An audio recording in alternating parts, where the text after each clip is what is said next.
ആദ്യമായിട്ട് ഈ കോട്ട് തരുമ്പോ ഞാൻ പറഞ്ഞു, അയ്യോ ഈ സാരിക്ക് ഒട്ടും ചേരുന്നില്ലേ കോട്ട്, വേണ്ട വേണ്ട വേണ്ട. അപ്പൊ ഗ്രേസ് പറഞ്ഞു, അയ്യോ കോട്ട് വേണ്ട, കോട്ട് ഇവിടുന്ന പോലത്തെ ഡ്രസ്സല്ല ഞാൻ ഇട്ടിരിക്കുന്നത്. അപ്പൊ ഈ ദിൽനയും പറഞ്ഞു, അയ്യോ കോട്ട് വേണ്ട കോട്ട് വേണ്ട. കോസ്റ്റ്യൂമർ ഇത് കൊണ്ടു തന്നപ്പോഴാണ് ഞങ്ങൾ ഇതൊക്കെ പറഞ്ഞത്. അപ്പോഴാണ് ഈ മുഴുവൻ ടീം കോട്ട് ഇട്ടിട്ട് റൂമിൽ കയറി വന്നിട്ട് ലിസ്റ്റ് പറയാൻ തുടങ്ങി.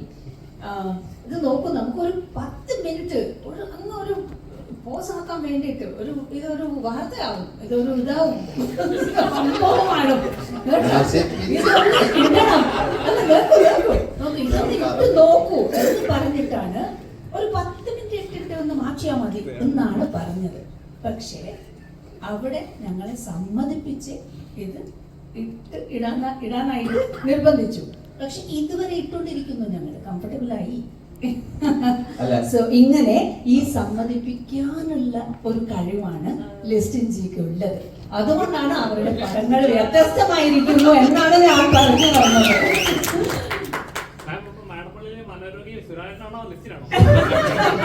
അയ്യോ മനോരോഗി അല്ലേ, ചികിത്സിക്കാൻ വന്ന എല്ലാവരും സൈക്യാട്രിസ്റ്റ് ആണ്, എല്ലാവരും എന്താ വൈദ്യന്മാരാണ്. പിന്നെ ആമിർജി ആദ്യമായിട്ട് ഈ പടത്തിനെ കുറിച്ച് ഈ കഥ എനിക്ക് പറഞ്ഞു തരുമ്പോ എനിക്ക് പല ചോദ്യങ്ങളുണ്ടായിരുന്നു അങ്ങോട്ട്. എല്ലാ ചോദ്യത്തിനും ഒരു സമാധാനകരമായ ഉത്തരമാണ് എനിക്ക് ആമിർജി തന്നത്. എന്നിട്ടാണ് ഞാൻ ഈ ക്യാരക്ടർ ചെയ്ത് നോക്കാം എന്നാണ് ഞാൻ ഇതിന് സമ്മതിപ്പിച്ചത് പോലും.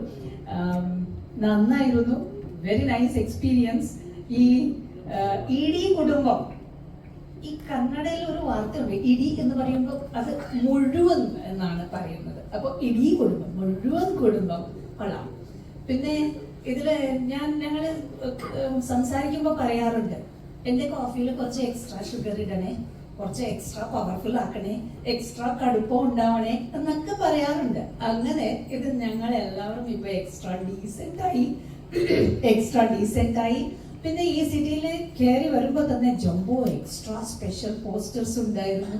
ഒരു മഞ്ഞ കളറില് വലിയ പോസ്റ്റേഴ്സ് ഒക്കെ കാണുമ്പോൾ ഭയങ്കര സന്തോഷമാണ്. അപ്പൊ എക്സ്ട്രാ പോസ്റ്റേഴ്സുമായി അങ്ങനെ ഇത് എക്സ്ട്രാ ഹിറ്റ് സിനിമ ആയിരിക്കണം എന്നാണ് എല്ലാവിധം ആശംസകൾ. Thank you.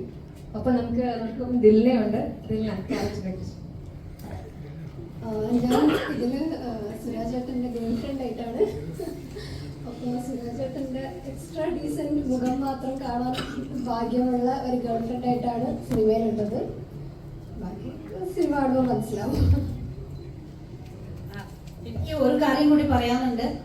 ഈ സുരാജ് എന്ന് പറയുന്ന ആർട്ടിസ്റ്റേ ഭയങ്കര അൺപ്രഡിക്റ്റബിൾ എക്സ്ട്രാ ആർട്ടിസ്റ്റ് ആണ്. നിങ്ങളൊക്കെ കുറെ പടത്തിലൊക്കെ കണ്ടതാണ്. പക്ഷെ ഇതിലൊരു വേറൊരു ലെവൽ എക്സ്ട്രാ ഡീസൻസി ആണ് കാണിച്ചിരിക്കുന്നത്. അവരുടെ മുമ്പിൽ വെച്ച് അഭിനയിക്കാൻ നിൽക്കുമ്പോൾ നമ്മൾ അങ്ങനെ കണ്ട് നോക്കിക്കൊണ്ടിരുന്ന് പോകും. അതുവരെ he is an extra unpredictable performer and it is my honor to share the screen with him as his mother. Thank you. ഒരു കാര്യം പറഞ്ഞോട്ടെ, ഞാൻ നേരത്തെ പറഞ്ഞ